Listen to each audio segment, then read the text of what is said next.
Estão cansados? Sim. Eu sei que cansa. Cansa mesmo, né, gente? Mas vamos lá. Para fechar, então, aqui que eu estava falando, da continuidade, descontinuidade da educação, eu acho que vocês estão conseguindo seguir o raciocínio, estão entendendo? Sim. Né? Se vocês não entenderem alguma coisa, levanta a mão, pode perguntar, tá? É que nem a gente está fazendo aqui uma educação crítica, eu quero que vocês participem, né? Questione aquilo que eu estou falando aqui, está com dúvida, pode perguntar. Tá? Então, só para relembrar aqui, para eu seguir aí os slides, né? Então, a educação aí, né, contínua, da continuidade é o quê? É aquilo, né, que a gente aprende ao longo da vida, que a gente está habituado. E a descontinuidade disso é tudo aquilo que vem de novo, né?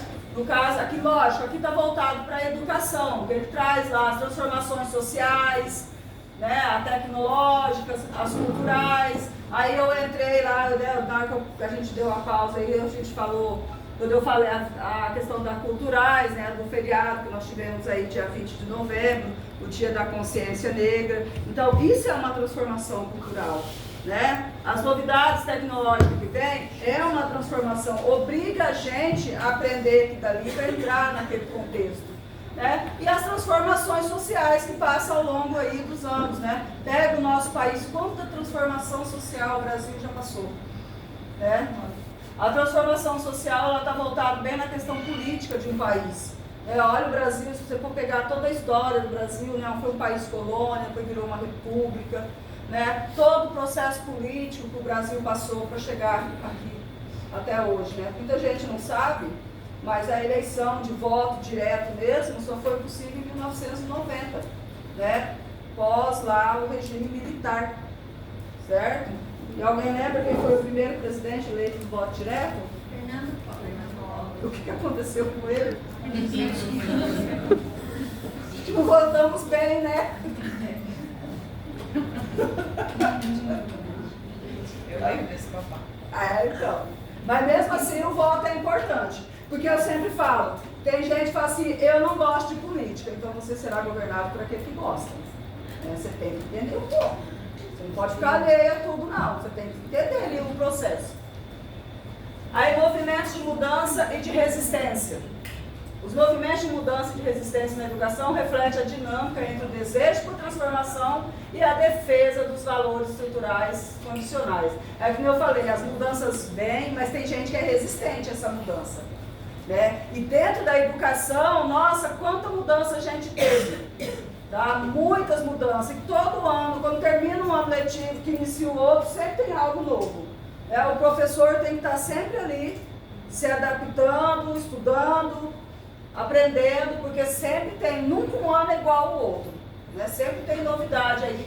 E tem muita gente que é resistente a essas mudanças aí na educação. As mudanças você vê já nos alunos. Se você pegar os alunos de hoje com os alunos aí de 30 anos atrás, é bem diferente. Né? Você entrar na parte da educação, né, não é só o professor que está dentro da sala de aula que vê isso. Eu falei, a escola ela é um todo. Né? Todos os funcionários que estão dentro dessa escola vê como é difícil lidar com essa molecada hoje. Né? É uma mudança assim. Aí a gente fala, meu Deus, meu tempo não era assim. E a gente fala isso para eles falam, é tipo que a gente fala. O tempo não era assim. Então, assim, as mudanças vêm, tem gente que é resistente a essas mudanças, mas você tem que mudar, o sistema, ele acaba obrigando a você mudar. Aí esses movimentos aí ocorrem tanto no sistema educacional, né, como eu estava falando agora, quanto na sociedade. Né? Então isso acaba sendo impulsionado pela pressão social você mudar. Então, ou seja, ninguém vai ter a síndrome de Gabriela. Tem que mudar, gente. Ninguém nasceu para ficar parado. Aí, por outro lado, surge como uma resposta as mudanças que são percebidas como ameaças a certos valores e tradições. Então, muitas mudanças que vêm, muita gente acha que aquilo ali está ameaçando determinados valores dentro da sociedade, ou dentro da família, né, dentro da educação. Mas as mudanças, elas são boas. Uma das mudanças importantes, que eu estava falando em relação à educação, é a questão essa da educação, né, que fala da história aí dos afrodescendentes, da indígena. Era algo que não era questionado. Hoje na educação, eu estava falando, trabalha muito socioemocional. Né? É lidar com aquela diversidade que tem dentro da escola. Cada indivíduo ele é único. E você tem que aprender a lidar com aquela diversidade. E você tem que ensinar esse aluno a lidar com essa diversidade, que é difícil. Tá? É muito difícil isso. Muitos alunos, apesar de eles serem jovens, muitos são resistentes às mudanças que ocorrem. Eu dou aula de uma disciplina chamada Projeto de Vida no Estado. E ela é justamente para trabalhar isso que a Val está falando. As crianças, a maioria fala para que serve isso. Eu não gosto dessa aula, mas porque justamente mexe com a questão emocional deles. Eles têm que se expor muitas vezes, né? É claro que a gente faz isso de uma forma para que eles se desenvolvam, mas eles se sentem expostos, né? Não querem responder certas coisas, porque mexe. Então, eles resistem muito, né? Alguns gostam, mas são poucos. O projeto de vida tem a onde eu também trabalho. Aconteceu um fato em uma das escolas que eu trabalho, uma questão de racismo. Tanto que foi feito um trabalho ali com aquela turma, né? E todo o trabalho que foi feito, igual a Marta falou, na questão do projeto de vida, e para ter aquela determinada estudante, né, que pratica o racismo, depois de toda a fala que foi feita com o psicólogo, com o assistente social e tudo, aí o aluno falou assim, mudou alguma coisa? Não, para mim não mudou nada. Eu penso assim, como você falou, é indiferente. Né? Então, assim, é difícil você lidar com isso dentro da escola. Né? Então, assim, muitos alunos não entendem para que, quando você vai trabalhar o Dia da Consciência Negra, para que isso? Tem alunos que perguntam. É indiferente para ele, né? Mas para a maioria, ainda bem que para a maioria lá dentro da escola não é. Mas a gente sabe que tem muita gente que questiona isso. Para que esse feriado? Para que serve? Né? Então, assim, lógico, serve muito, é de suma importância para um país que foi 300 anos de escravidão.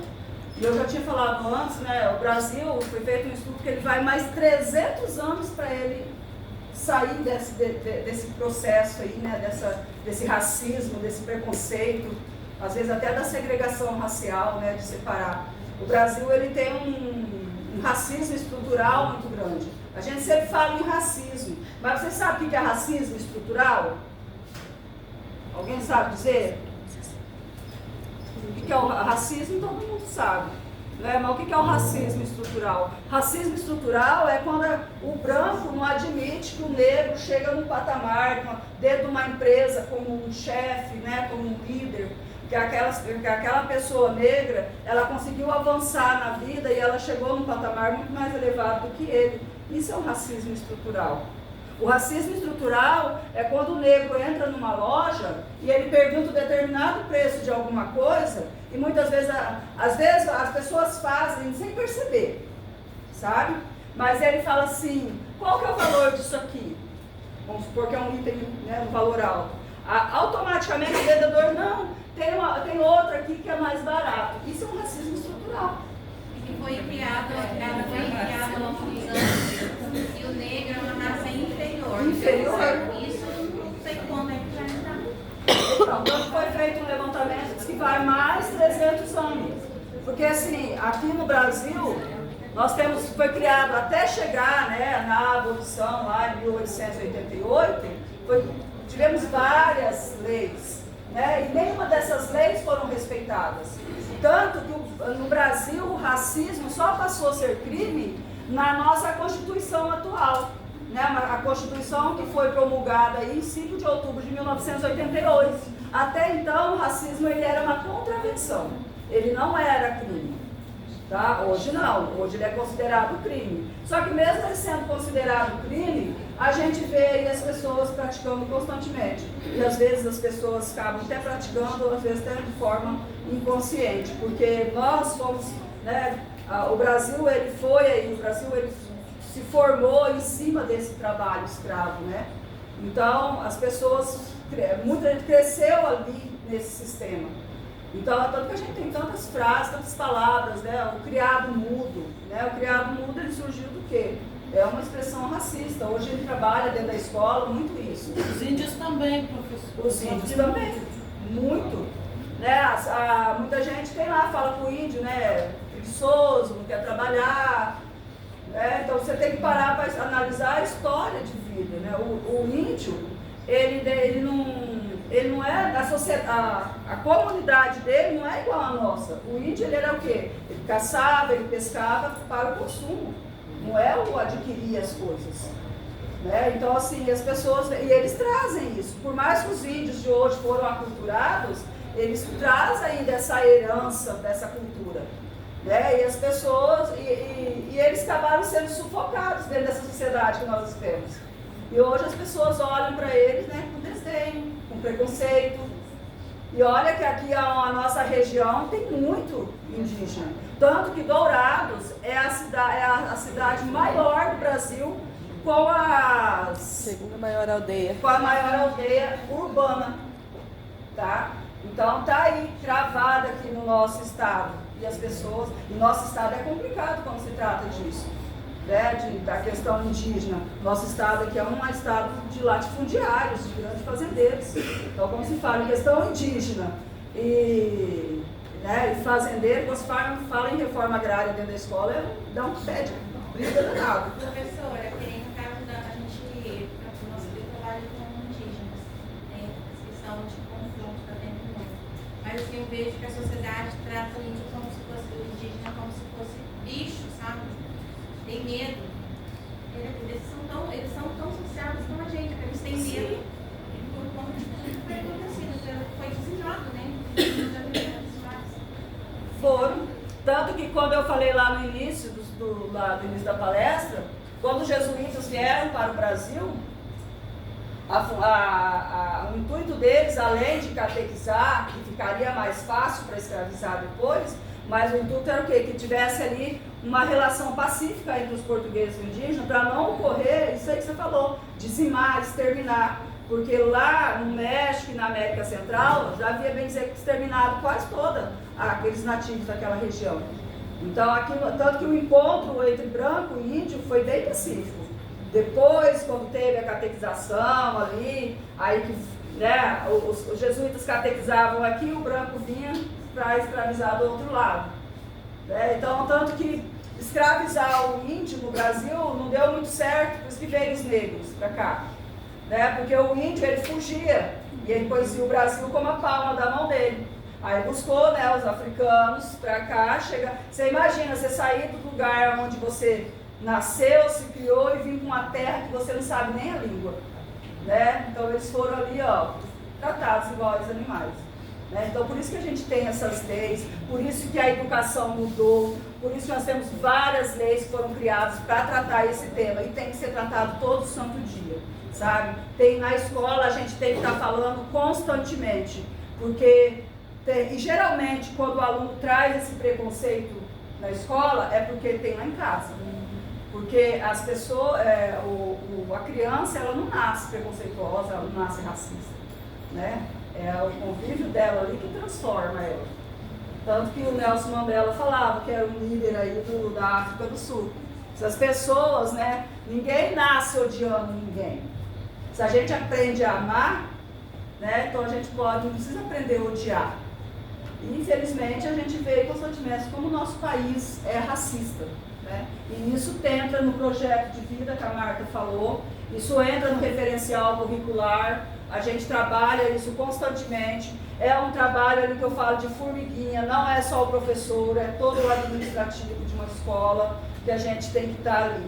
Tá? Parece que não, mas a gente enfrenta muito essas questões da escola. Na verdade, é um preconceito que não é só sobre racismo ou cultura, é classe social. Classe social. Quem está nas escolas vivencia isso, quem está na função de servente ou na cozinha, essas classes separadas, os próprios alunos eles tratam diferenciado, que acha que é um simples trabalhador ali e quem tem mais poder aquisitivo em si é o que é melhor na classe, né?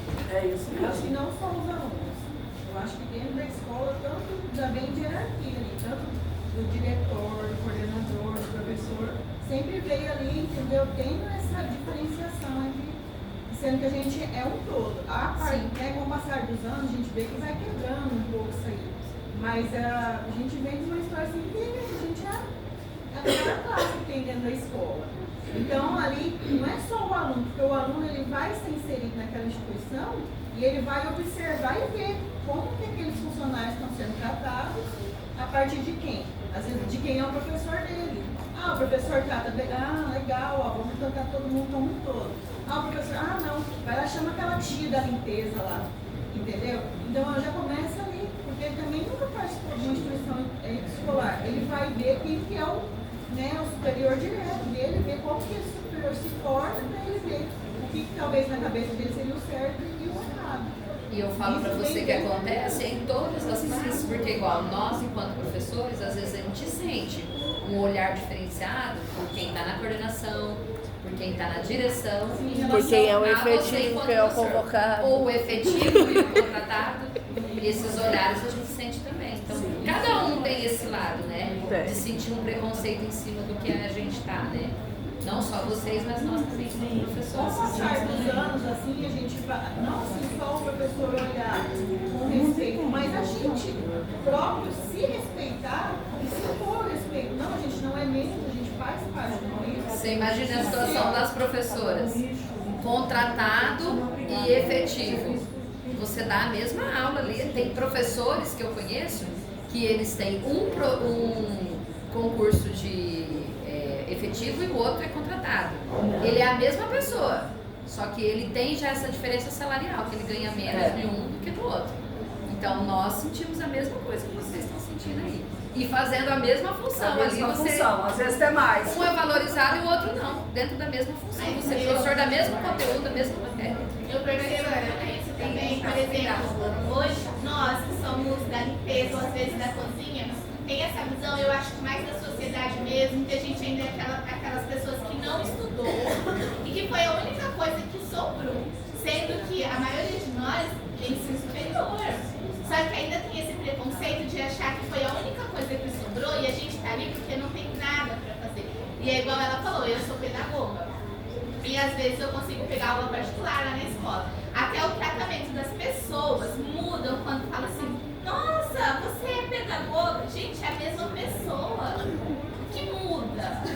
E assim, é muito triste isso mesmo. Mas isso acontece, gente. A gente vive num país preconceituoso.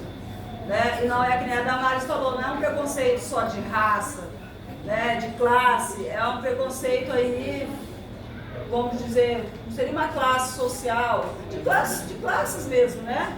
Porque a gente sabe disso que isso acontece.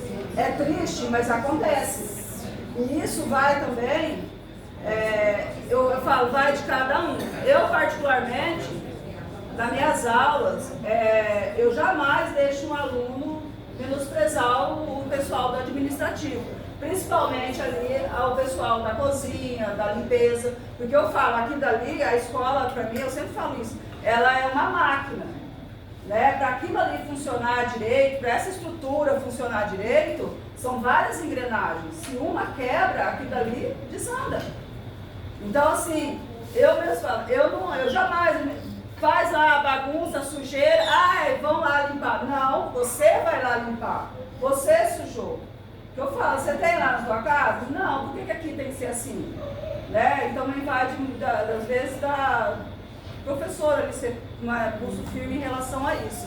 Né? Não deixar, porque a gente sabe que tem aluno que é que nem ela falou, não sei o que, chama a tia da... não, a tia da limpeza vai limpar. Não é assim que funciona.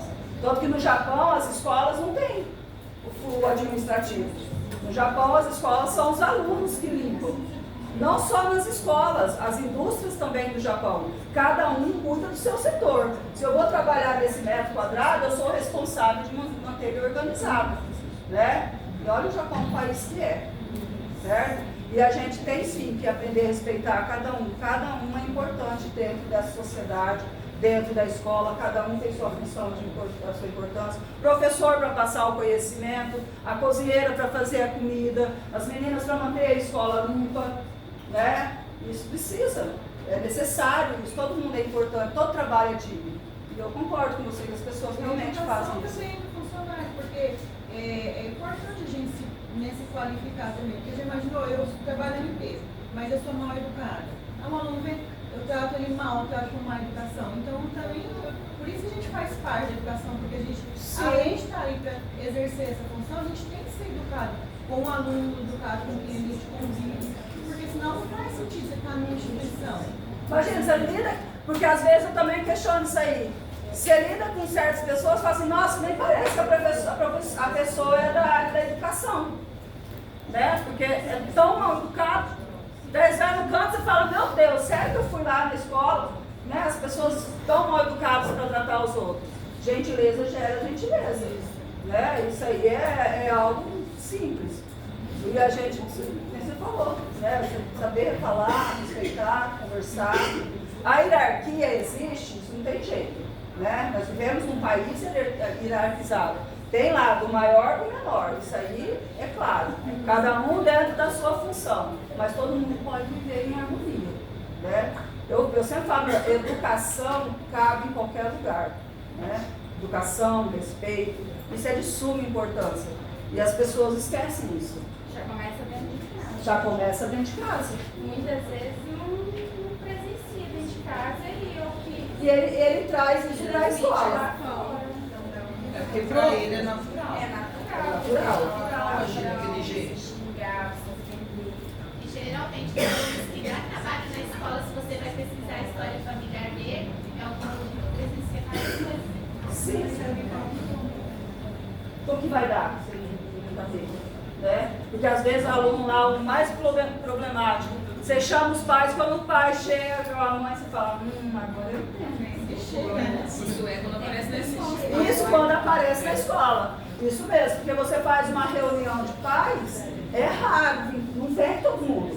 E às vezes vem o pai dos bons, o pai de quem tem que vir também não vem. Né? É bem assim, ele não aparece na escola. E quando você liga, às vezes ele nem atende, você fala, vixe, a escola ligando. Você quer ver o pai de um aluno na escola, você recolhe o celular dele. Hã? Você quer ver o pai de um aluno na escola, você recolhe o celular dele, fala que você vai entregar pro pai. Eles vêm que vem. Eu vou falar umas coisas que acontecem comigo, né? Eu me policio agora. Eu falava para minhas meninas, minhas filhas, com duas, faça o serviço direito, tá fazendo serviço de preto? Meus pais falavam isso pra mim. A gente cresceu escutando Policia, isso. não falo mais. Teve um dia que a mulher falou assim, o seu cabelo é ruim. Não, meu cabelo é enrolado. Isso mesmo. Agora, uma coisa que eu acho besta, mudar o bolo nega maluca. Não pode mais falar nega maluca. Eu acho bobo. E a teta de nega? Eu acho bobo. Eu acho assim. Não pode. Sei lá o quê. Acha ruim nega maluca. Uma vez eu tenho um apelido de nega. E nós estávamos no mercado, aí a Michelle me chamou de nega. O homem deu uma olhada para a Michelle, chamou a menina de nega. Eu não ligo. Mas é o tom, é a forma que fala. Né? Porque a gente fala assim, o negão, é a forma que você fala, é o seu tom que você vai falar ali. Né? Porque a gente sente na voz quando é o preconceito, quando é uma forma que está desmerecendo a pessoa. A gente E sabe. quando é uma forma carinhosa. E quando é uma forma carinhosa. Né?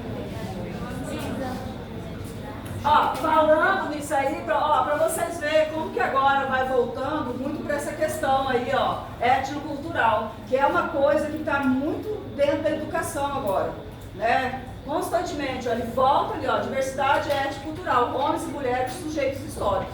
Nós somos sujeitos históricos, né? A gente vive um processo histórico ao longo, né, da história do nosso país. Nós somos agentes transformadores disso aí. Então ele fala ali, ó, reconhecer a diversidade étnico-cultural significa entender que uma sociedade, ela é formada. O Brasil, gente, é o país mais mixigenado que tem no mundo. O que é um país mixigenado? Misturas de raças. Mistura de raças, né?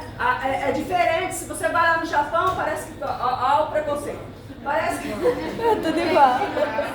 tudo é igualzinho, né? Então, assim, no Brasil não, no Brasil que você olha, cada um tem tem uma característica. Porque, que nem eu falei, o Brasil, a matriz étnica do Brasil, ela é a indígena, a branca e a negra. E depois da abolição, né, da escravidão, veio os italianos, e de lá para cá vem vindo levas. É italianos, só foram os eslavos, né? Quem mais? Os espanhóis. Os espanhóis. Os espanhóis, alemães e assim italianos. O italiano substituiu a mão de obra escrava no Brasil. Tá? Quando ocorreu em 3 de maio a abolição, quem veio para substituir essa mão de obra foram os italianos. Tá? Tanto que teve um atrito ali entre italiano e fazendeiro, porque quando os italianos vieram, eles vieram pelo salário, né? E muitos fazendeiros ainda estavam naquele processo lá da escravidão, né? De tratar como um escravo, porque era tratado ali como um objeto, né? Uma máquina até. Então, assim, teve um atrito muito grande. Mas nós somos um país que nem fala aqui, ó, muito diverso, de raças, não só de raças, como de tradições, de valores, de línguas, várias formas de ver esse mundo. E a gente traz ali, ó, uma herança indígena, africana, europeia, asiática, porque o japonês também, ele foi de suma importância para a agricultura do Brasil, né? Tanto que a maior comunidade japonesa fora do Japão é no Brasil, tá? Em São Paulo. Valorizar essa diversidade na educação implica introduzir e discutir contribuições culturais. Então, assim, ó, para você combater esse preconceito do estereótipo, né? Não achar que aquele que é bom que é o branquinho, do olho azul, você tem que combater isso dentro da escola. E é um trabalho de formiguinha, todo santo dia você trabalha isso, né? E todo santo dia você bate de frente aí com o preconceito. Homens e mulheres aí como sujeitos históricos, trataram homens e mulheres como sujeitos aí, né, reconhecer que ambos desempenham e melhoram aí a desempenhar um papel importante dentro da sociedade.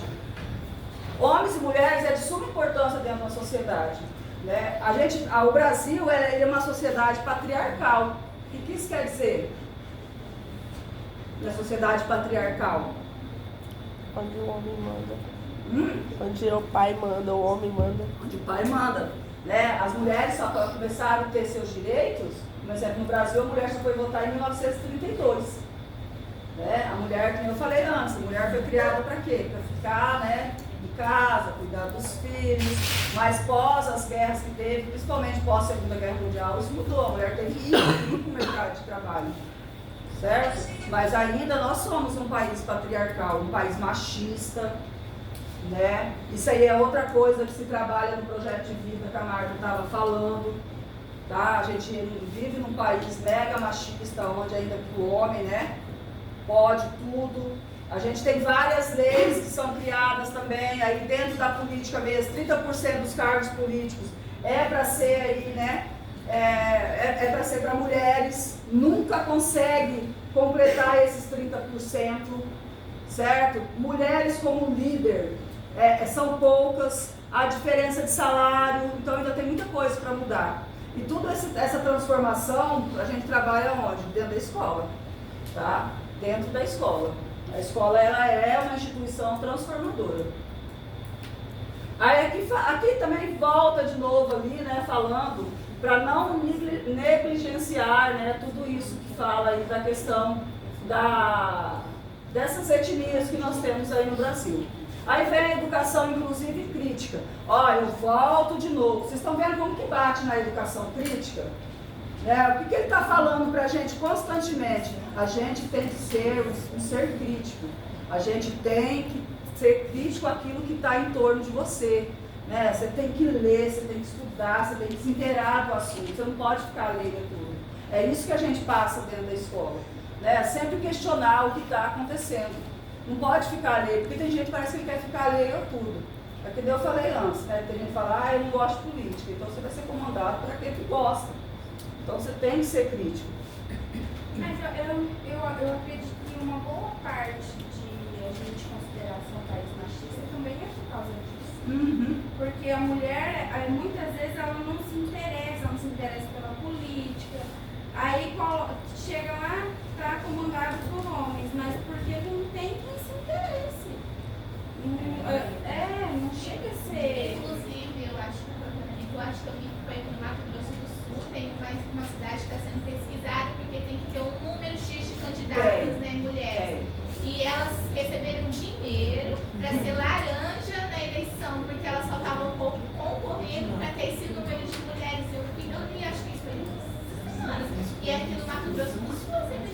tem que ter ali um percentual, né?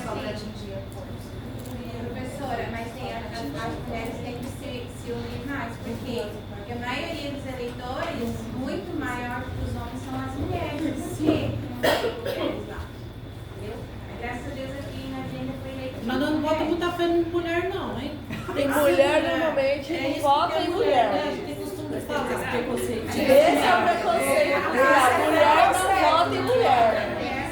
Estrutural no nosso. É, preconceito estrutural. Mas é isso mesmo. Aí que eu falo, né? Ela falou, né? Vai de cada um. Você quer ser só mais um ali que você entrou, que nem no caso, para assumir ali o cargo como laranja, ou você quer fazer a diferença? E não é porque a mulher que tá lá, eu vou Não é apoiar isso. o meu futuro do meu filho na mão de uma pessoa desqualificada. Mas não é porque é mulher. Mas tem como filtrar, não tem só uma mulher candidata. Tem que Exatamente. A gente tem que ter mais mulheres buscando. Mais mulheres buscando. Não é simplesmente entrar lá para completar o. É você entrar e tentar fazer a diferença. Daí é importante, né? Você se interessar pela política que você aprende. Você aprende. Você vê as propostas esse ano mesmo, de candidatos a vereadores, se você for ver a proposta deles de governo, você fala assim, quem vota nessa pessoa? Porque você tem que aprender que eles têm proposta de governo. Lê, gente, tá lá, tá na internet, tem panfleto, tem tudo pra você saber. Uma coisa que eu sempre falo, eu questiono constantemente isso aí. Eu acho que para ser político, a pessoa tinha que ser formada em ciências políticas. Ô, prof, perdão, deixa eu atrapalhar. Eu vejo uma forma mais, eu acho não, eu tenho que ter uma equidade na política. Por quê? Eu trabalhei nessa política, eu trabalhei nos dois lados, tanto para homem quanto para mulher candidata. O que acontecia? Enquanto o candidato homem estava na luta pegando para capar, a candidata trabalhava, tinha que ir em casa fazer comida, tinha que buscar filho na escola, tinha que dar atenção para o marido, era tudo. Então ela tinha 50% do tempo dela dedicado a isso, entendeu? Então eu acho que teria que ter uma equidade, uma diferenciação nos votos, alguma coisa assim, porque a mulher ela não está focada só naquilo, ela tem N coisas, entendeu, para fazer. E os filhos e o marido, existe a casa, não tinha funcionário. Muitas vezes a gente vê isso no banco da igreja. Eu tiro por mim. Se eu vou na igreja, eu tenho 2 crianças. Eu não consigo, às vezes, eu falo, gente, hoje foi um dia que eu fui na igreja, vazia, sem nada. Porque o meu olho está fechado aqui, mas eu estou olhando minha criança que está aqui do lado. Eu estou olhando para o que está correndo aqui. Eu estou olhando o que está aqui embaixo do banco, enquanto o meu esposo está aqui do lado. Prestando atenção ali. Então, às vezes, não é nem desinteresse, não é falta de vontade, não é que a pessoa não quer ir lá e representar uma proposta de política, no caso. Às vezes, é porque a bagagem que se carrega nas costas é imensamente maior do que as músicas. Tem uma figurinha na internet, não sei se vocês já viram, Tem todo o contexto. que eles colocam 2 caminhos, o homem e a mulher, dentro da sociedade capitalista. O homem tem o caminho livre para ele seguir aonde ele quer. A mulher não, a mulher passa lá, mais uma roupa para passar, comida para fazer, as crianças para cuidar e assim por diante. Qual é a saga diária dela para chegar no trabalho e até o momento que ela vai na igreja, né? Professar a fé dela lá, e o momento que ela vai. É de manhã, né, professora, no intervalo, deixa a criança na escola e vai para outro trabalho. Então, assim, às vezes nem essa questão de demonstrar falta de interesse. Eu, particularmente, eu entendo o que você está falando. Ter uma condição de estar num patamar diferente para fazer diferença.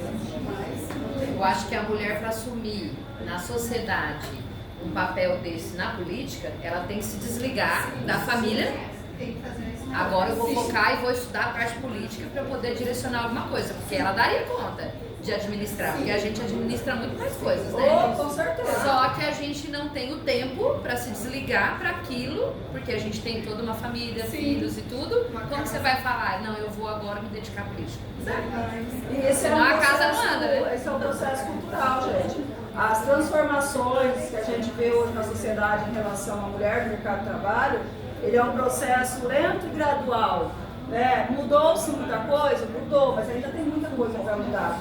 Que daí você falou aí que a gente, além de ter o seu serviço fora, lá no mercado de trabalho, você tem toda outra carga dentro de casa. Né? Não é que às vezes a gente toma pra gente, porque não tem outra pessoa pra assumir. Não tem para assumir, é você por você mesmo. Você vai fazer E por mais que o homem na casa, ele ajude, que igual eu tenho o exemplo do meu marido, que eu já até falei pra elas, ele ajuda, contribui, faz muita coisa.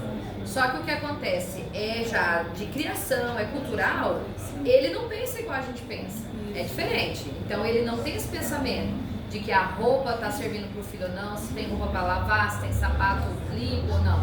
Ele chega, a cabeça dele é outra coisa. Então, é realmente a mulher, mas isso vem, não é porque é a sociedade. É sociedade. É sociedade. Quem cria os homens são as mulheres. Exato. Vocês que têm filhos, criem os homens diferentes. Criem os homens diferentes. Eu, na minha casa, o meu filho tem 12 anos, ele lava, ele limpa, igual a menina. Eu estou ensinando ele desse jeito. Para não ficar um homem de cabeça. Eu acredito que o problema não é nosso. Se a gente for pegar a vida de famosos, a famosa que contrata babá é criticada. A famosa que cuida do filho mais novinho do corpo é criticada. Aí tem aquela que dedica a criança que consegue usar o corpo, é criticada. E quem faz as críticas? As mulheres. Culpa é nossa. uma mulher sozinha, acho um absurdo. Resumindo, o problema tá nas mulheres. Vamos mudar isso. Eles nem nos escutem, por exemplo. Vocês estão vendo, então vamos mudar o pensamento. Né? Nossa. Vamos lá. Vamos mudar os nossos pensamentos. Vamos para a reta final aí da palestra. Agora um tema que a gente estava falando de política. Governo, mercado e educação.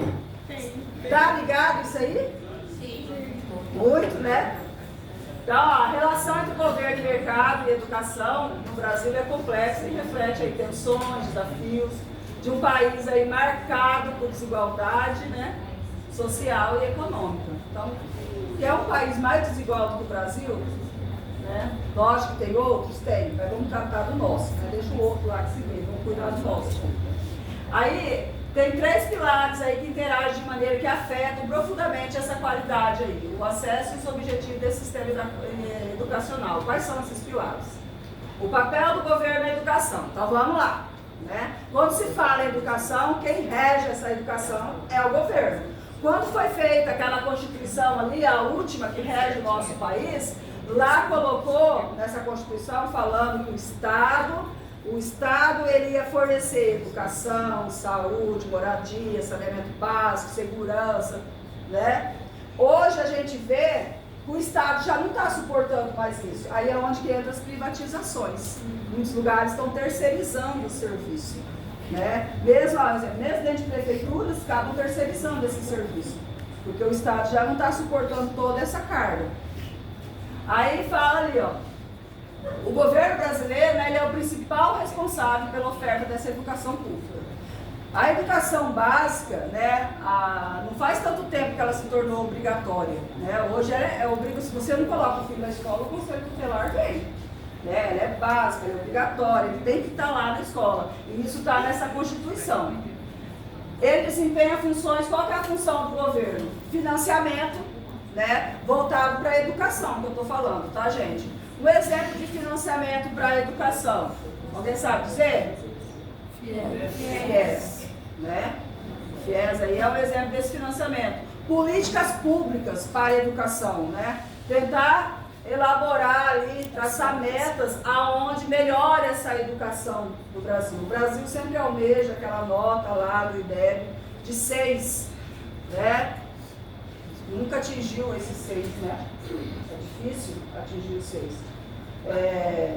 Vou abrir um parênteses para fazer uma crítica para atingir isso aí, tá mais difícil.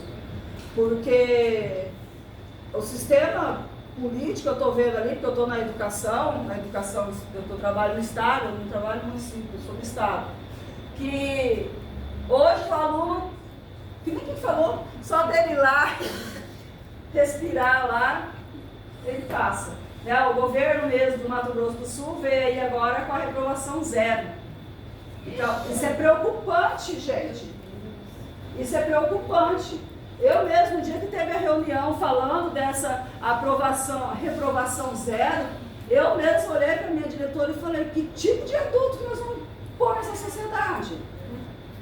Né? Porque desmotivam os que se empenham. Desmotivam, porque todo mundo passa. Vai ser a mesma coisa que o outro. Sabe? No dia que veio isso aí lá de cima, eu falei, meu Deus do céu, o que vai virar? Porque eu sou daquela assim que eu fico pensando, meu Deus, eu estou envelhecendo. Eu fico imaginando o tipo de profissional que vai sair.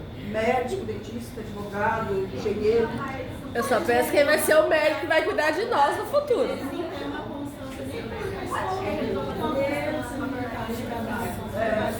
Oi? Não vai poder ter reclamação zero numa faculdade de medicina.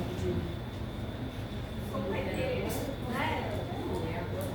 É isso que eu falo. Reclamação zero até o ensino médio. Mas sabe que um pensamento que eu tinha antes, os alunos que não estudam no dia a dia, tem essa questão da reprovação, não vai reprovar, vai empurrando, né?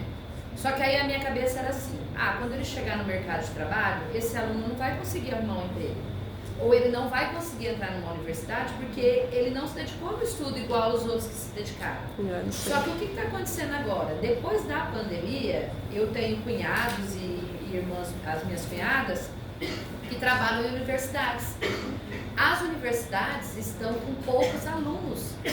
Então eles estão tendo que abrir as pernas, como se diz assim, para aceitar qualquer coisa. O aluno vai lá e faz uma redação, uma provinha e entra, porque está tendo pouco aluno, eles estão perdendo, fechando cursos, porque não está tendo a procura, porque os alunos, ninguém quer fazer mais essa universidade, ninguém quer estudar.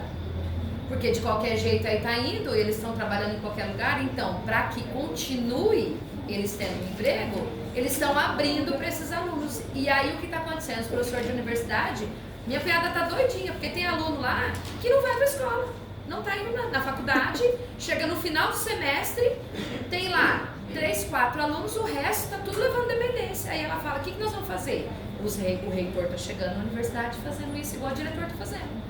Nós vamos ter que dar um jeito de passar, porque a gente também não pode ter reprova. E aí? E aí vai desmotivar a meritocracia. A meritocracia. Tá virando isso aí, gente. Porque aquele que se dedica, vai alcançar o mesmo patamar que aquele que não se dedicou. Aí ainda vem o QI, porque daí chega aquele que não se dedicou, chega lá E alguém indicou, ele entra. Ele entra. Que eu citei lá na sala com a professora Cris esses tempos agora. Eu, da minha turma que entrou no curso para funcionário, só eu persisti, porque todo mundo foi lá no estado, comprou uma prova por R$35, passou e está recebendo. Eu fiz também. Eu falei, eu vou ficar atrás, eu fiz, só que eu vou atrás de conhecimento. Tá certo, Eu falei, eu não vou parar no meio. E me criticam todos os dias, quando eu falo que eu tenho atividade para fazer. Elas falam assim, mas você é boa, por que você não está no conhecimento? Porque eu quero conhecimento, eu não quero só estar lá o nome lá, que eu estou recebendo, fui favorecido igual você, mas eu quero conhecimento, porque eu não vou poder falar de alguma coisa que eu não vou. Isso. Se Eu todo mundo compro briga pensasse assim. direto na minha cozinha por causa disso. Eu falo, eu estou vendo lá no meu curso, vocês estão se informando? Não, eu compro briga por isso. Certo, você. Se todo mundo pensasse assim, porque, gente, é péssimo você estar numa roda de conversa, vamos falar de determinado assunto, você está lá, meu Deus, o que estão falando? Né? Então, Aí você fala, então sempre. Aí você fala assim, é o povo metido, só fala. Você se achar. O povo metido, só fala difícil. A gente não pode ficar ali, gente. A gente tem que ter o conhecimento, adquirir ele constantemente. E a educação no Brasil, assim, ela está muito preocupante. Nós que estamos ali dentro, está mega, eu considero mega preocupante. Eu tenho um filósofo que eu gosto muito, que é o Leandro Carnal. Ele fala assim que na educação hoje está assim, todo mundo tem que ser presenteado. Por exemplo, faz lá um interclasse, vamos dar a medalha para todo mundo, porque senão vai traumatizar o aluno. Eu tenho uma raiva desse tempo, vai constranger o aluno. Constranger o professor, o pessoal da administrativa pode, mas não pode constranger o aluno. Né? Aonde que todo mundo ganha lá uma medalha. Onde já se viu? Nós vivemos uma sociedade que é assim. Aquele que se dedica chega, aquele que fica meia boca fica no meio caminho. Então a escola ela está chegando num ponto que ela já não está preparando mais. Ela bate muito de preparar esse indivíduo para a sociedade. Mas as metas que o governo federal está traçando aí, né, ela já não está preparando esse indivíduo para a sociedade. Porque nós somos uma geração que tivemos aquela educação tradicional. Os nossos filhos e os nossos netos que vão vir aí já é totalmente diferente. A gente ainda é uma geração que valoriza o estudar, né, ter o conhecimento. Esses jovens de hoje já não, tá? Eles já valorizam outras coisas. Muitos falam, estudar para quê? Vou virar youtuber, vou virar digital influencer. Não sabe nem, eu falo, não sabe nem a diferença de mais para mais, dos porquês, né? Mas vai ser digital influencer. Que eu falo, menino, para ser isso você tem que ler bem, você tem que estudar o português, você tem que saber matemática, né? Para calcular o que você vai ganhar, você tem que ter conhecimento. Uma vez na escola, no SES lá que eu trabalhava, um aluno falou assim, professora, eu não vou estudar não, eu vou ser traficante. Falei, sim, eu vou ser traficante, por que eu vou estudar? Eu falei, tá. Eu falei, sabia que para ser traficante você tem que ter um conhecimento? Eu falei, quem que vai fazer a sua contabilidade de quanto você vendeu? Eu falei, porque se você não tem conhecimento, o que vai vender sua droga vai te passar a perna. Eu falei, porque até para ser traficante você tem que ter um conhecimento de matemática, português, porque vai vir um outro esperto e vai te passar a perna. Te dá uma bala na testa. Olha o que a gente escuta em sala de aula, gente. Aí você tem que ter assim, um jogo de escritura para mim. O que você vai argumentar com aquele moleque? Assim, umas coisas, um dia que eu chego em casa e falo, meu Deus, eu escutei tal coisa. Eu nem sei de onde que eu acho, às vezes, a resposta para argumentar. Esse menino mesmo eu falei pra ele. Então você vai ser um traficante burro. Não vai, a sua boca não vai longe, logo ela vai ser derrubada. Porque vai vir o mais esperto. Professora, já vão passar a mercadoria mais caro para ele, vai tirar a luz. Professora, eu fico preocupada, minha filha estuda na escola estadual, há uma manipulação disso. Então aí eles estão empurrando meio que com a barriga. Por quê? Porque a escola não pode abaixar aquele índice da escola. Aí eles vão passando aluno que não vai na escola, que não faz prova, que paga um trabalhinho depois para passar, para manter essa manipulação lá dos índices, entendeu? E daí isso... Aí vocês podiam perguntar assim para mim, mas por que fazem essa manipulação? Né? O porquê de estar passando? Porque o Brasil, eu volto lá de novo, o Brasil ele é um país de terceiro mundo. O Brasil, na hora que ele faz um empréstimo lá no FMI, esse FMI ele empresta o dinheiro, só que ele traça metas.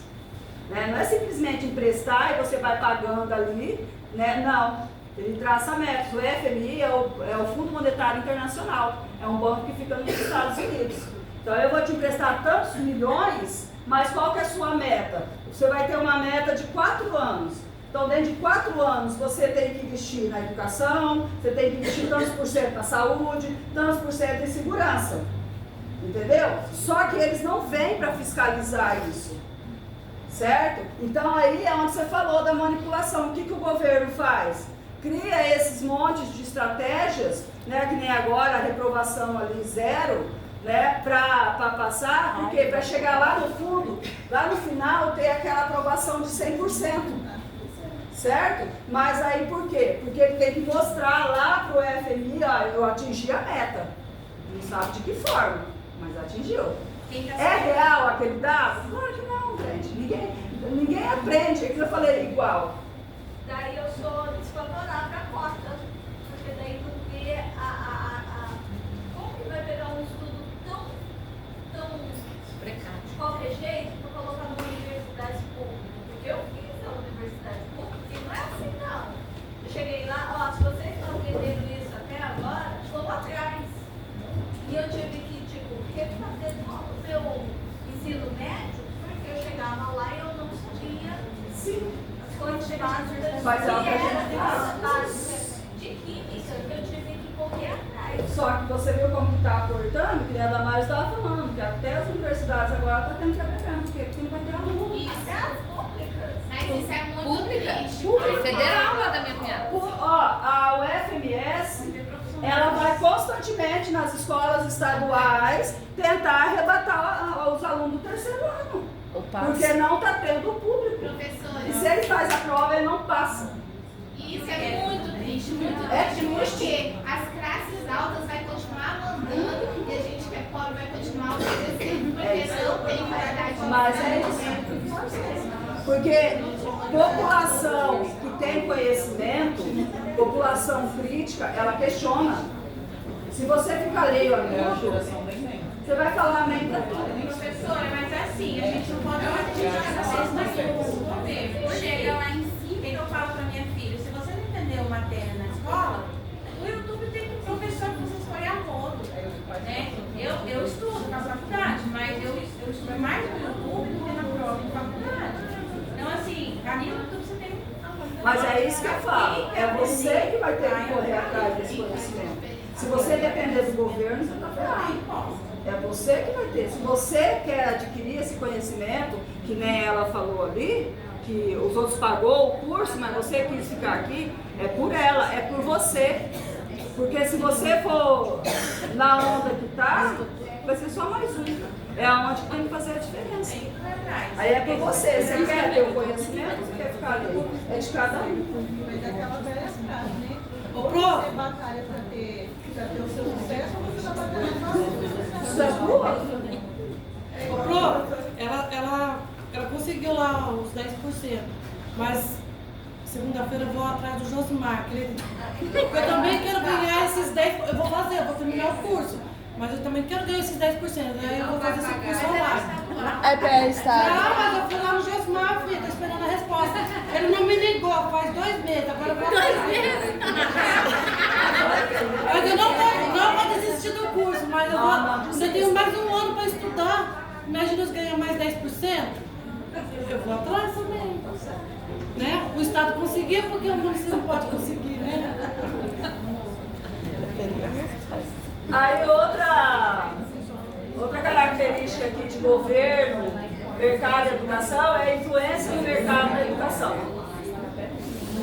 O mercado tem assumido um papel crescente aí no cenário educacional brasileiro, especialmente no ensino superior. Aí agora vem, né? Em setores como a educação básica e privada.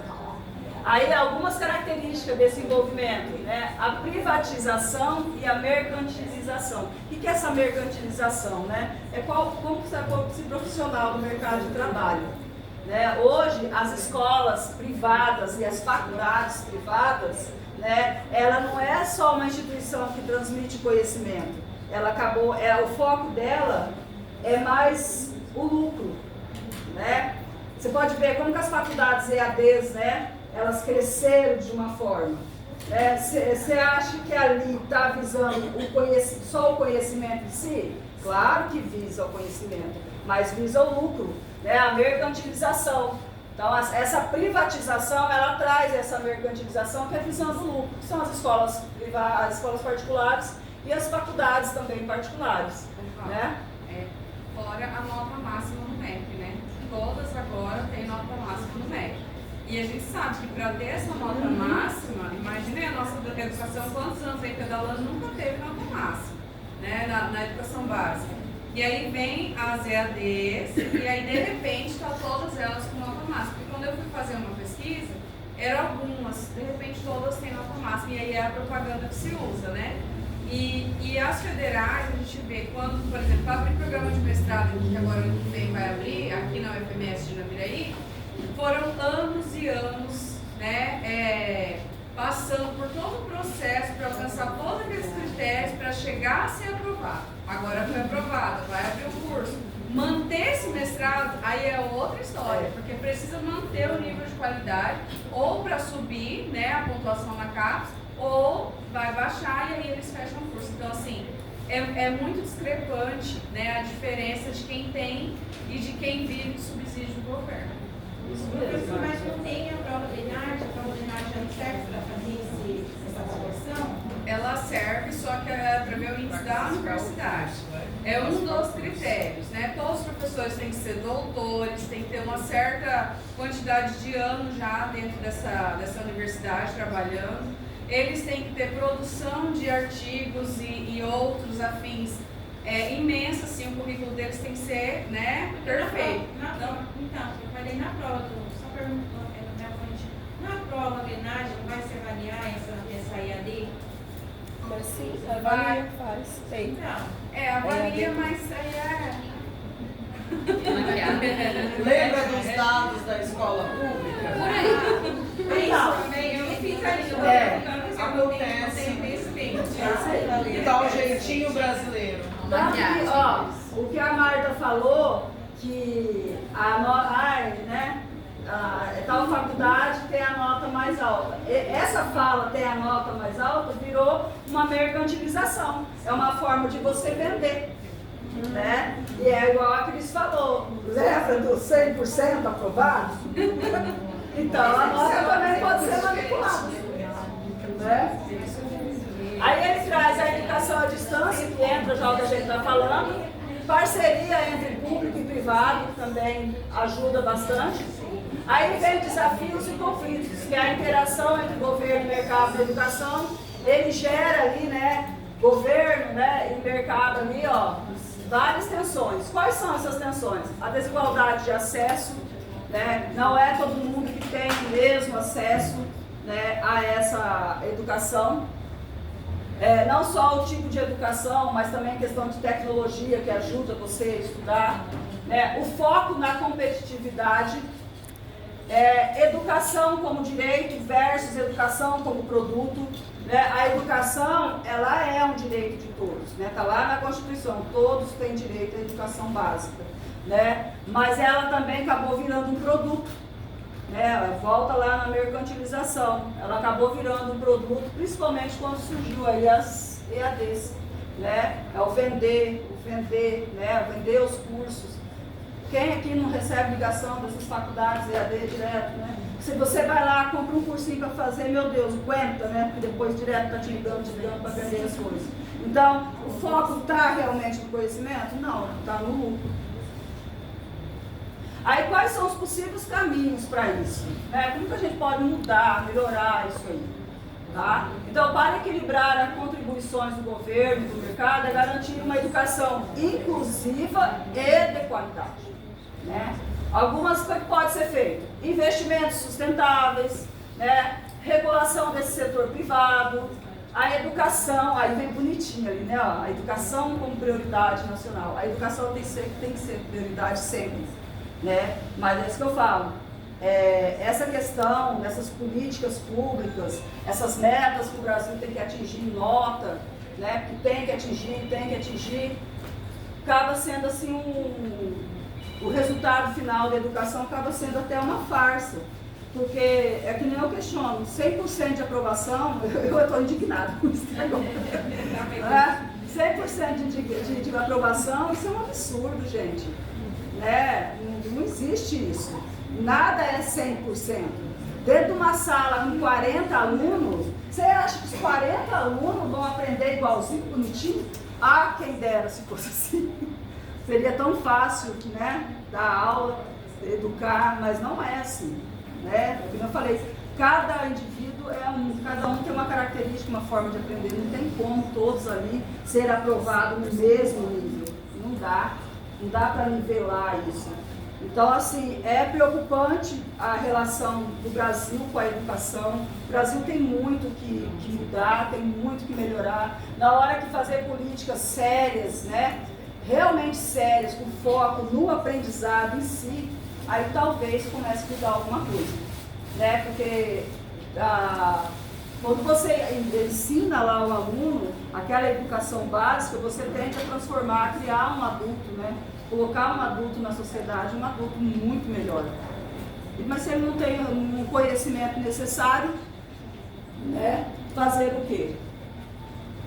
Aí aqui volta, aqui está meio repetitivo em relação ao outro, né? A educação privada, que eu já falei. A questão do material didático é outro problema que a gente enfrenta dentro da educação, né? As escolas privadas são apostiladas, né? Isso facilita muito a educação. Já as escolas públicas, vem o livro didático? Vem, mas geralmente o livro didático, que está no livro didático, não está no referencial. O professor acaba se sujeitando a passar no quadro. Diferente da escola privada, que é um apostolado que você segue ali aquela sequência bem bonitinho. Isso ajuda na... É a questão cultural, né, professor? Porque às vezes o que se ensina no Mato Grosso do Sul não vai se ensinar em outro estado. E os livros vêm de outro estado. Vêm de outros estados. E a realidade é totalmente diferente, né? A capacitação e treinamento, daí fala as empresas especializadas em formação do profissional, e a qualificação oferece cursos e treinamento. Dentro da educação, né, é ofertado isso, ó, que são aí as formações continuadas, né, os cursos aí para especializar, qualificar a mão de obra, que é o que vocês estão fazendo aqui. Exatamente isso. Né? Lógico que a gente sabe que às vezes nem sempre os cursos, né, dessas formações continuadas, às vezes não atende aquilo realmente que a gente queria. Aí que vem, né, vai de cada um buscar esse conhecimento. E a educação como serviço público ou mercadoria, foi o que eu estava falando até agora aí. Né? A educação ela acabou não está mais no foco lá no conhecimento, mas sim como uma mercadoria, visando o lucro, ó, pode ser comercializado. A educação como direito, já falamos, né, um direito básico, educação como mercadoria de novo. Aí vem desafios e consequências. Né? Quais são os desafios? Consequências disso, desigualdade no acesso e na qualidade, é o que a gente está falando. Né? A gente enfrenta uma desigualdade muito grande dentro dessas instituições, tanto nas escolas públicas como também nas universidades. A interferência do mercado nas políticas públicas. Gente, o mercado ele interfere dentro dessas políticas públicas. Né? Porque geralmente as políticas, as leis que são criadas, elas são criadas para atender o mercado. Né? Então não é só eles lá que criam essa lei, ele tende a atender esse mercado. O que eu acho interessante é que é assim, ó, quando é algo para atender a elite, é investimento. Quando é algo para atender o pobre, falar o português bem claro, é gasto. É bem assim que é visto dentro do governo.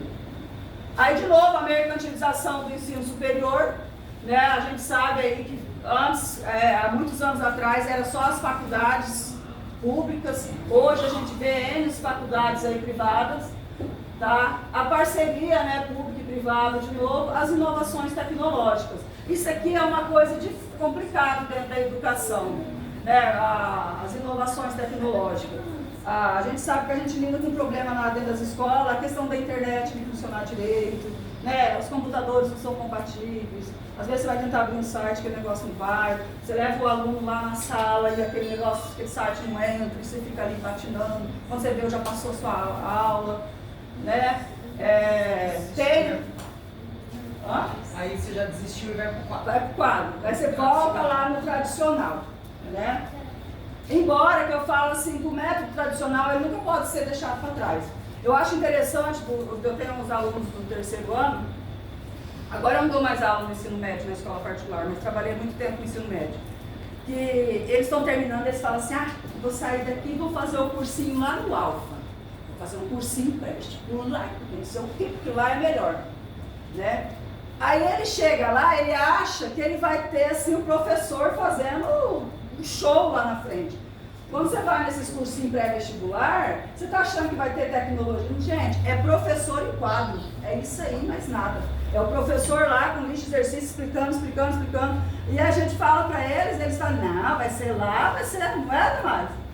Vai ser o ó, né? Aí se ele passa, ele fala, graças ao cursinho. Não esquece lá de onde que ele Porque aí o pai tá pagando. O pai tá pagando. Aí chega lá, é assim, ele joga conteúdo lá, lista de 50 exercícios para fazer na semana. Vou ter que fazer, porque se não fizer, eles ligam pro pai, ele tem que ir pra escola, porque passa o cartão na hora que entra. Eu sei porque tem um monte de aluno nosso que foi pra lá do ano passado. Passa o cartão lá, tem que entrar. Se não passou, eles ligam pro pai, já manda avisar pro pai. Se não cumpriu os exercícios daquela semana, eles ligam pro pai. Então o que acontece? O aluno tem que se virar e estudar. Por que eles não estudavam aqui enquanto eles tinham oportunidade? Não estudavam. Aí lá agora o alfa é bom, porque lá não é que lá é bom, é que aí lá eles estão estudando. Lá eles estão pegando o caderno e estão fazendo o que tem que fazer. Não tem segredo. Os dados também não vão se manipular, né? Porque infelizmente até na privada, com certeza os dados são manipulados. O 100% acontece. Sim. Então, aí para fechar, gente, eu trouxe uma frase do Barack Obama. Eu sou muito fã desse cara. Todo mundo sabe quem é o Barack Obama? Sim. Quem é? Ex-presidente dos Estados Unidos. Primeiro negro a assumir a presidência, né, americana. Né? Ele entrou em 2008 e ficou ali por 2 mandatos. Então ele fala ali, ó, a mudança não virá se esperarmos por outra pessoa ou outros tempos. Nós somos aqueles por quem estávamos esperando. Nós somos a mudança que procuramos. Aí para fechar, eu mesmo falo, eu sou a mudança que eu procurei, porque eu fui aluna da EJA, tá? Eu parei de estudar ali, né, casou nova, não vou aqui relatar a minha vida inteirinha, senão vou ficar aqui 2 dias falando. Mas assim, por N motivos eu parei de estudar, né, parei de estudar e tudo. Aí chegou um ponto na minha vida, eu falei, não, eu vou voltar a estudar, né, preciso voltar a estudar. Certo? Eu tenho que fazer a diferença na minha vida. Aí foi quando surgiu o projeto da EJA, né? Que é o que vocês viram ali que eu falei. Eu fui da primeira turma da EJA aqui na Viraí de 2002, no Juraci que começou. Né? Daí eu terminei a EJA em 2002, fiz os cursinhos, tentei entrar ali para direito, não consegui passar. Eu falei, eu não vou ficar parada, eu vou fazer faculdade. Daí eu fiz a faculdade na FINAG, de Geografia. Né? Eu comecei em 2005, terminei em 2007. Quando eu terminei a faculdade, lá em 2008, no segundo semestre eu consegui aula, consegui neurito e lá no Objetivo. O Objetivo, acredito que muita gente lembra dessa escola particular que tinha aqui, que era da sogra da Damares, da tia Graça. Eu falo que lá foi um conhecimento enorme para mim, porque as apostilas do Objetivo, elas são excelentes, o material. Né? Então, ou seja, eu tive que estudar para dar aula. Porque só o conhecimento que eu adquiri lá na faculdade, ele foi pouco. Porque assim, você faz a faculdade, você sai dali achando que você vai transformar o mundo. Aí quando você cai no mercado de trabalho, você vê que a coisa não é bem assim. Né? Então, assim, quando eu entrei ali no Objetivo, principalmente, eu tive que estudar para dar aula, eu tive que estudar, eu tive que ter conhecimento para transmitir aquilo para os meus alunos. Então, ali dentro do Objetivo, os 9 anos que eu fiquei ali, para mim foi um conhecimento imenso. Então, assim, eu gosto sempre de falar. Os outros falam assim, mas fez a EJA, né? Tem gente que né, alguém falou, né, que menospreza e tudo. Fez a EJA. Eu fiz a EJA, eu tenho orgulho de falar. Mas eu fiz igual ela lá, ó. Eu fiz a diferença por mim. Eu fui atrás de conhecimento, eu fui estudar, né? E hoje eu estou há 17 anos na educação. Eu me considero, sim, uma professora de excelência. Porque se eu não valorizar meu serviço, né? Então eu considero uma professora de excelência. Estou há 17 anos, dou aula aí do 6º até o 3º ano do médio, dei aula no cursinho.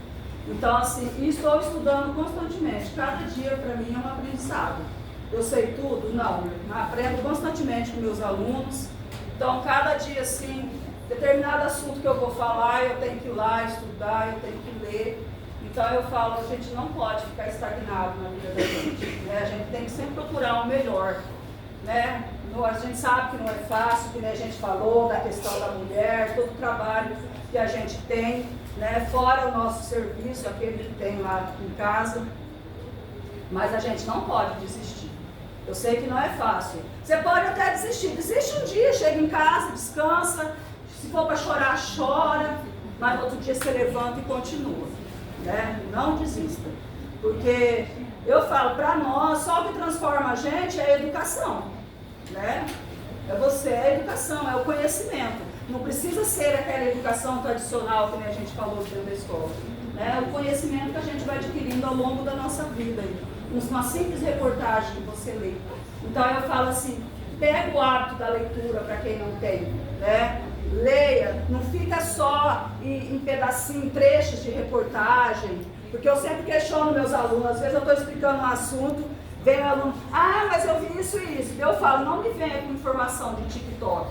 Vai ler a reportagem na íntegra, daí a gente discute. Porque não vê, porque eles sempre colocam lá, dá ênfase na reportagem, um trecho, uma parte. Quando você vai ler, o assunto é ter outro. Né? Então, assim, leia, esteja embasado naquilo que você vai falar, né? Para a gente saber aquilo que a gente está falando. Então, eu sempre falo para vocês, eu acho que começa tudo pela leitura. É o ler, é o conhecimento, corre atrás, né? Se qualifiquem, a gente tem que qualificar a mão de obra, a gente vive numa sociedade capitalista, se você ficar parado, os outros vão te atropelar, né? Então, assim, dou parabéns para vocês, eu sei que não é fácil a semana inteira trabalhando, né? Pro sábado, não é todos os sábados, mas pro sábado de manhã tá aqui, não é fácil, né? Mas a gente não consegue nada sem esforço, nada vem de graça, né? Então, assim, continue assim, se dedique. Terminou esse aqui, procura outro curso para fazer, mas não fique parado. Né? O conhecimento ele é contínuo, meu. Continua, não para. É isso que eu tenho para falar para vocês. E foi um prazer imenso estar aqui com vocês hoje, tá? Muito obrigada.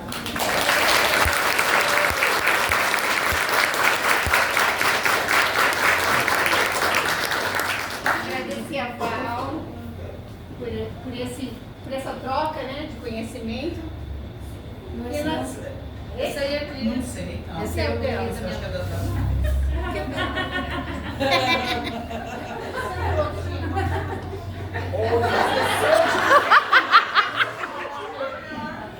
Olha! Eu não acreditei assim. Ficou um igual com a outra para comprar de mudança. Dá tempo de comprar, Semana, dá tempo de comprar. Olha a falta de comunicação. Ela respondeu que sim. Mas não, eu entendi outra coisa. Não chora, ele é da Cris. Interpretou o texto direito. Não, eu li rápido e falei sim. Eu vou até ler de novo. Por que eu respondi sim? Então é não. E daí eu confiei. Então nós vamos ficar devendo mimo, mas eu vou comprar. Tira Depois a gente vai mostrar pra vocês verem. culpa da Cris.